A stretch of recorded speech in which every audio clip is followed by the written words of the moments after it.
Hello friends, आपका स्वागत है। इस वीडियो में हम कोशिका की संरचना और उसके प्रकार को देखेंगे कि कोई भी कोशिका होती है उसकी विशेष प्रकार की एक संरचना पाई जाती है। एक नॉर्मल एक कोशिका का साधारण कोशिका की एक संरचना है जिसका जो बाहरी एक आवरण पाया जाता है ये कोशिका भित्ति और कोशिका झिल्ली से मिलकर बने होते हैं। जो ये अंदर का जो आवरण देख रहे हैं ये कोशिका झिल्ली होती है और ये जो बाहर का आवरण है इसको कोशिका भित्ति कहते हैं। लेकिन जो कोशिका भित्ति होती है वो केवल पादपों में, कवकों में और जीवाणुओं में पाए जाते हैं, लेकिन वही कोशिका झिल्ली जो होती है वह सभी में पाया जाता है। इन दोनों को मिलाकर कोशिका आवरण का निर्माण होता है। ये दोनों मिलकर जो है कोशिका का आवरण बनाते हैं। लेकिन जो कोशिका भित्ति होती है वो पादप, कवक और जीवाणु में ही पाए जाते हैं, लेकिन कोशिका झिल्ली जो है वो सभी में पाए जाते हैं। बीच में हम इसके देखते हैं तो एक केंद्रक पाया जाता है और केंद्रक में ही एक द्रव भरा होता है जिसको केंद्रक द्रव बोलते हैं। ठीक है, इसके बाहर चारों तरफ केंद्रक आवरण रहता है। ठीक है, और यहाँ से केंद्रक आवरण से कोशिका झिल्ली के बीच में एक गाढ़ा द्रव भरा होता है। ठीक है, जिसको कोशिका द्रव बोलते हैं। ठीक है, इस कोशिका द्रव के अंदर ही इसमें विभिन्न प्रकार के कोशिकांग उपस्थित होते हैं, जैसे माइक्रोकॉन्ड्रिया हो गया, राइबोसोम हो गया, लाइसोसोम, गोल्जी का है ना। विभिन्न प्रकार के कोशिकांग इसमें उपस्थित रहते हैं। अब अगर ये केंद्रक द्रव जो है और कोशिका द्रव इन दोनों को हम मिला देते हैं तो एक नया नाम निकल के सामने आता है जिसको हम जीव द्रव बोलते हैं। जैसे जीव द्रव जो है, केंद्रक द्रव है ना, न्यूक्लियोप्लाज्म और कोशिका द्रव साइटोप्लाज्म, ये दोनों मिलकर जीव द्रव का निर्माण करते हैं। ठीक है,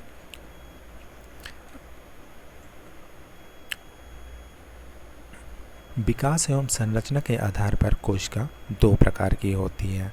हम अगर कोशिका के प्रकार के बारे में देखें तो दो प्रकार की कोशिकाएं पाई जाती हैं विकास एवं संरचना के आधार पर। एक प्रोकैरियोटिक कोशिका, एक यूकैरियोटिक कोशिका। प्रो का मतलब होता है कम विकसित आदिम प्रकार का। ठीक है, कैरियोटिक मतलब कैरियोन शब्द से ये कैरियोटिक शब्द आया है जिसका मतलब होता है केंद्रक। वही यू का मतलब होता है सुविकसित है ना, और कैरियोटिक यानी कैरियोन मतलब केंद्रक। तो जिसका केंद्रक सुविकसित होगा उसको यूकैरियोटिक कोशिका और जिसका केंद्रक कम विकसित होगा है ना उसको प्रोकैरियोटिक कोशिका बोल देते हैं। ठीक है, वही अब इसके प्रकार को देख लेते हैं। तो ये प्रोकैरियोटिक कोशिका और ये यूकैरियोटिक कोशिका। ठीक है, तो इसमें अल्प विकसित केंद्रक पाया जाता है। अल्प विकसित केंद्रक, इसमें सुविकसित केंद्रक पाया जाता है। वही अल्प विकसित केंद्रक को केंद्रकाभ बोलते हैं। ठीक है, इसमें सुविकसित केंद्रक यूकैरियोटिक में पाया जाता है। वही केंद्रक आवरण इसमें अनुपस्थित रहता है। केंद्रक आवरण जो है इसमें प्रोकैरियोटिक में अनुपस्थित रहता है, लेकिन इसमें यूकैरियोटिक में केंद्रक आवरण उपस्थित रहता है। ठीक है, इसमें डीएनए पाया जाता है, इसमें भी डीएनए पाया जाता है, लेकिन इसके डीएनए को नग्न डीएनए बोलते हैं। ठीक है, क्योंकि इसमें अल्प विकसित केंद्रक पाया जाता है, इसलिए इसके डीएनए को नग्न डीएनए बोलते हैं। वहीं एक गोला प्रकार का यानी वृत्ताकार प्रकार का एक डीएनए पाया जाता है, इसको प्लाज्मिड बोलते हैं। किसमें? प्रोकैरियोटिक कोशिका में। ठीक है, तो वृत्ताकार डीएनए इसमें पाया जाता है, उसको प्लाज्मिड बोलते हैं। ठीक है, प्रोकैरियोटिक कोशिका यूकैरियोटिक कोशिका में अंतर देख लेते कि इसमें केंद्रक अल्प विकसित जिसमें केंद्रकाभ कहते हैं, इसमें केंद्रक अल्प विकसित होता है जिसे केंद्रकाभ कहते हैं। इसमें केंद्रक सुविकसित होता है। केंद्रक आवरण अनुपस्थित होता है किसमें? प्रोकैरियोटिक में, इसलिए इसमें नग्न डीएनए का निर्माण होता है। ठीक है, नग्न डीएनए उसको कहते हैं। ठीक है, केंद्रक आवरण इसमें पाया जाता है जिसमें आवृत डीएनए होता है। ठीक है, इसमें वृत्ताकार डीएनए जिसको प्लाज्मिड कहते हैं वह पाया जाता है। इसमें प्लाज्मिड नहीं पाया जाता यूकैरियोटिक में, ठीक है। इसमें जो है माइक्रोकॉन्ड्रिया, लवक, लाइसोसोम, गोल्जी काय, कोशिकांग अनुपस्थित होते हैं। प्रोकैरियोटिक में माइक्रोकॉन्ड्रिया, लवक, लाइसोसोम, गोल्जी काय, कोशिकांग अनुपस्थित रहते हैं, लेकिन इसमें ये सभी कोशिकांग पाए जाते हैं, है ना।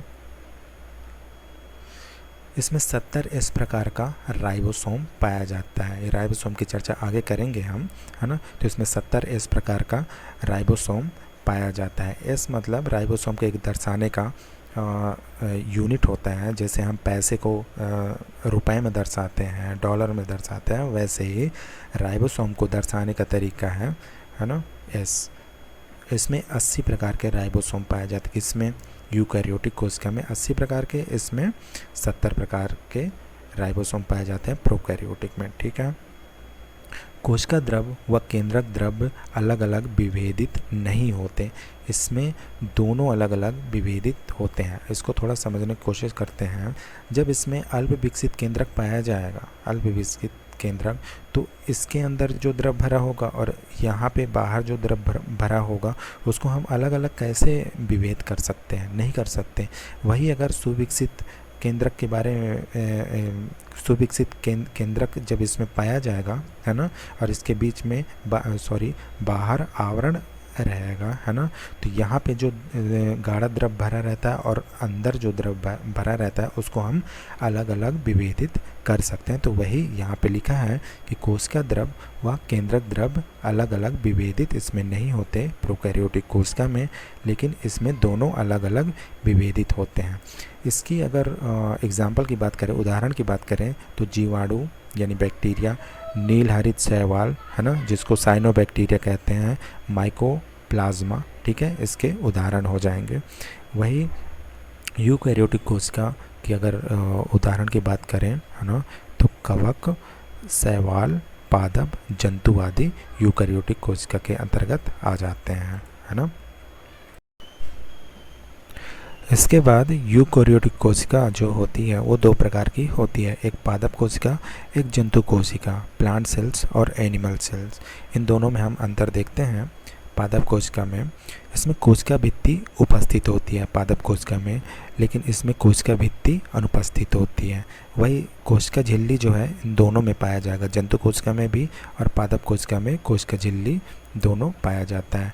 इसमें जो केंद्रक होता है पादप कोशिका में, केंद्रक लगभग अंडाकार व केंद्र से थोड़ा हटकर, ठीक है, लेकिन इसमें केंद्रक जो है लगभग गोलाकार व केंद्र में होता है। क्यों हटकर होता है? क्योंकि इसमें बहुत थोड़ी बड़ी सी रिक्तिका पाई जाती है, बड़ी व केंद्रीय भाग में रिक्तिका पाई जाती है, जो थोड़ा सा इसको केंद्रक को इसको साइड में कर देता है, लेकिन इसमें बीच में पाया जाता है, ठीक है।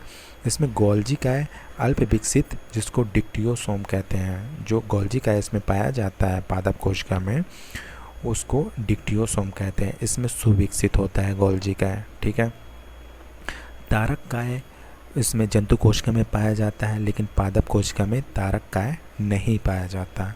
इसमें हरित लवक नहीं पाया जाता, जंतु कोशिका में हरित लवक नहीं पाया जाता, लेकिन पादप कोशिका में हरित लवक पाया जाता है, ठीक है।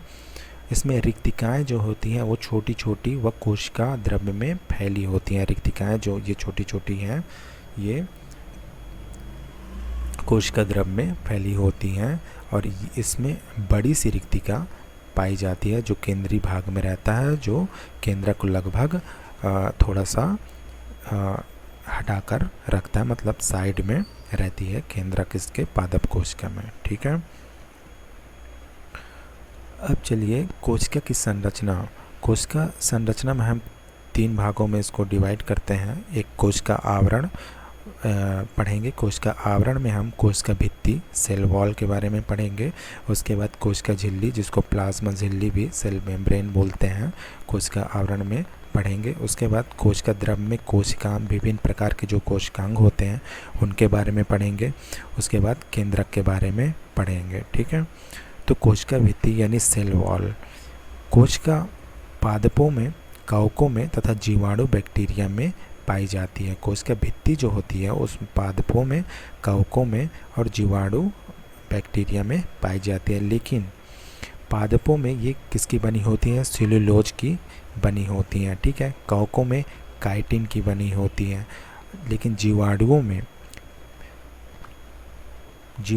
में पेप्टिडोग्लाइकेन की बनी होती है, ठीक है।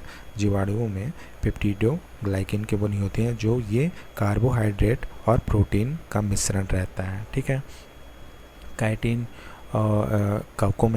कवकों का कोशिका भित्ति काइटिन की बनी होती है और पादपों में सेलुलोज की बनी होती है। कोशिका भित्ति जंतु कोशिका में नहीं पाई जाती है ना। कोशिका भित्ति जो होती है वो जंतु कोशिका में नहीं पाई जाती।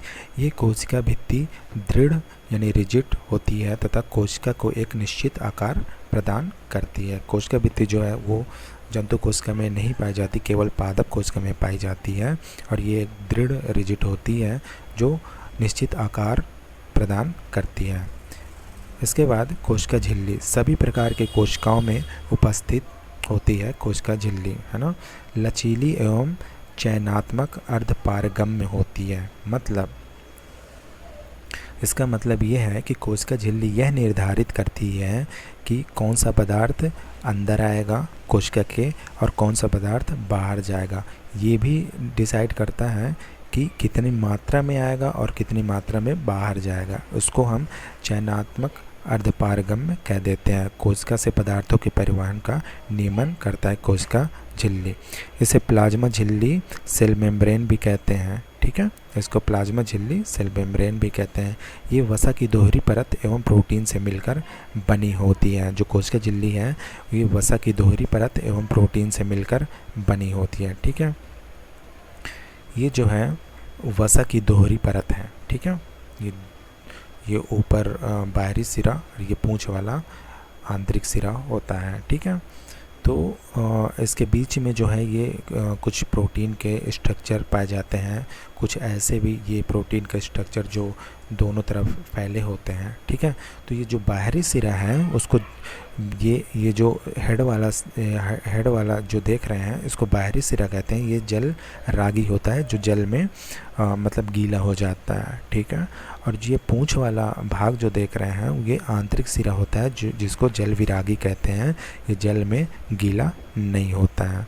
जैसे कोई ये कोशिका झिल्ली है, इसका इतना सा भाग ये बड़ा सा दिखाया गया है, ठीक है।